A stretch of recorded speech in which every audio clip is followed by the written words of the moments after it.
Hello friends, तो आज हम बात करने वाले हैं वेनम द लास्ट डांस, जो कि रिलीज हुई है 2024 में। और ये वेनम सीरीज का मेरे ख्याल में आखिरी पार्ट होगा, क्योंकि इस फिल्म में वेनम की शुरुआत और उसका अंजाम होने वाला है। तो चलें देखते हैं आज की मूवी की एक्सप्लेनेशन को।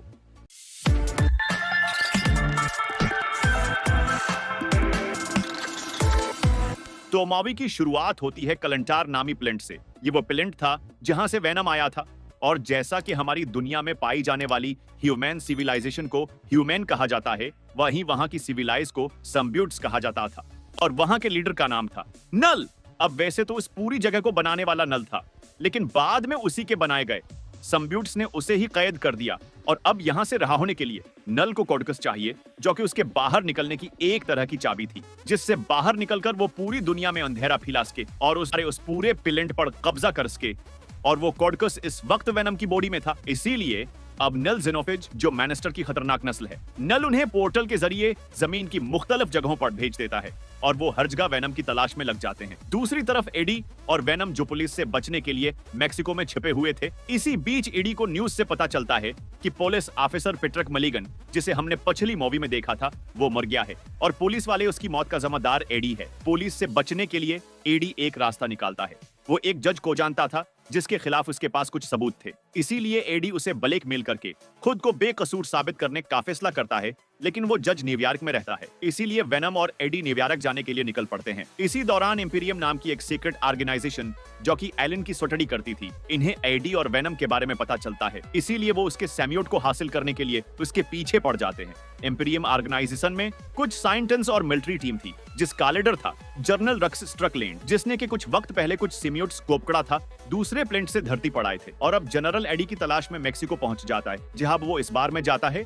और वेनम के इस टुकड़े को उठा लेता है। इसके बाद हम एरिया 41 नामी एक जगह को देखते हैं, जहां पर एलन पर एक्सपेरिमेंट होते थे। इसके बाद जनरल और साइंटिस्ट मोन पॉलिस पीटरक के पास जाते हैं, जो अभी जिंदा था। और पिछले बार जब वेनम और इसकी फाइट हुई थी, तो इसके अंदर भी एक समीवट समा गया था, जिसकी वजह से ये फिर से जिंदा हो गया था। और अब वो समीवट बताता है कि बहुत जल्द कलंटार प्लेनेट का लीडर नल रहा हो जाएगा और पूरी दुनिया में वो तबाही मचाएगा। लेकिन उसके लिए उस कॉर्डकस की जरूरत होगी, जो कि इस वक्त एडी और वेनम की बॉडी के अंदर है। और नल ने इस लाने के लिए अपनी मॉन्स्टर की टीम को भेज चुका है। इसीलिए अगर तुम उस दुनिया बचाना चाहते हो, तुम्हें वेनम या एडी में से किसी एक मारना होगा, वरना वो कॉर्डकस हासिल कर लेंगे। इसीलिए जनरल अब एडी को मारने का फैसला करता है। दूसरी तरफ एडी शार्ट तरीके से न्यूयॉर्क जाने के लिए जहाज पर चढ़ जाता है, जहां वो मैनिस्टर भी वेनम पर हमला कर देता है, जिसके बाद वेनम पैराशूट बनकर एडी को बचा लेता है। अब यहाँ पर एडी वेनम से उस मैनिस्टर के बारे में पूछता है कि वो क्या चीज थी और हमें क्यों मारना चाहता है, जिस हर वेनम उसे वही पीटरक वाली कहानी बताता है। और साथ वेनम ये भी बताता है कि जब तक वेनम अपनी असली हालत में नहीं आएगा, तब वह मैनिस्टर इसके अंदर के कॉर्डकस कौन है देख पाएगा। इसीलिए अब वो दोनों आगे बढ़ने लगते हैं और रास्ते में उसे एक फैमिली मिलती है, जो कि रोड टर्फ पर निकली हुई थी।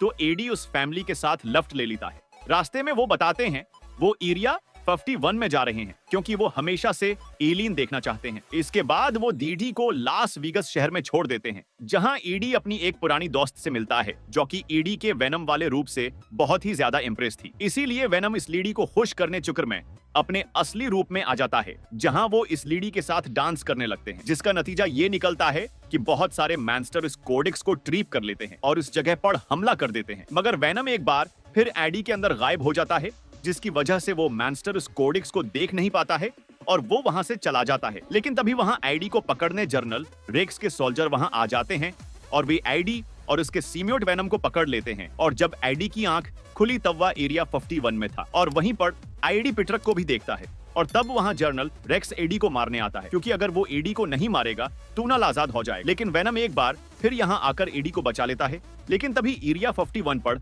बहुत सारे मॉन्स्टर हमला कर देते हैं। इसीलिए अब वहां की साइंटिस्ट बाकी उन सिम्यूट को आजाद कर देती है और फिर वह सब इस मॉन्स्टर पर टूट पड़ते हैं। लेकिन वो एक एक करके इन सिम्यूट को खा जाता है। अब यहाँ पर इन सब में बहुत जबरदस्त किस्म की फाइट होती। अब उस पूरी लड़ाई में एडी और वेनम पूरी तरह से जख्मी हो गए थे। तब वेनम को एहसास होता है कि वो लड़ाई नहीं जीत सकते, क्योंकि जब तक नल को कॉर्डकस नहीं मिलेगा, वो इन मैनिस्टर को भेजता रहेगा। इसीलिए अब कॉर्डकस को तबाह करने के अलावा कोई रास्ता नहीं। इसीलिए इनमें से किसी एक को कुर्बानी देना होगा। इसीलिए वेनम खुद को कुर्बान करने का फैसला करता है और वो एडी से अलग होकर सभी नल के मॉन्स्टर को अपनी अंदर समा लेता है और उन्हें पकड़कर ऐसे चंबर में ले जाता है जिससे एरिया 51 को मिटाया जाने वाला था। तब जनरल रिल्क्स इस ट्यूब को ऑन करता है जिससे वेनम और बाकी मैनिस्टर पगल कर राख बन जाते हैं, जिस पड़ वेनम के साथ बाकी मैनिस्टर भी खत्म हो जाते हैं और इस धमाके की वजह से ये पूरी जगह भी तबाह हो जाती है। और तब डॉक्टर बीन खुद को बचाने के लिए एक सम्यूट को अपने अंदर समा लेती है। अब उसके बाद ईडी को एक हॉस्पिटल में ले जाया जाता है जहां एक मिलिट्री ऑफिसर है। उसे बोलता है कि उसने आज दुनिया को एक बड़ी तबाही से बचा लिया है, इसीलिए सरकार इसके सारे जराइम माफ कर रही है, बस उसे एरिया 51 के हादसे को राज रखना होगा। मूवी के मड क्रिएट सीन में हम नेल को देखते हैं जो बोलता है कि अब वेनम मर चुका है और अब उसे रोकने वाला कोई भी नहीं है और वो अब आजाद होकर पूरी दुनिया पर कब्जा कर लेगा। और उसी के साथ मूवी ये पार्ट भी यहीं खत्म हो जाता है। अगर आपको ये वीडियो पसंद आई हो प्लीज वीडियो को लाइक और शेयर जरूर कीजिए। गावर ऐसी है दिलचस्प वीडियो देखने के लिए चैनल को सब्सक्राइब करें।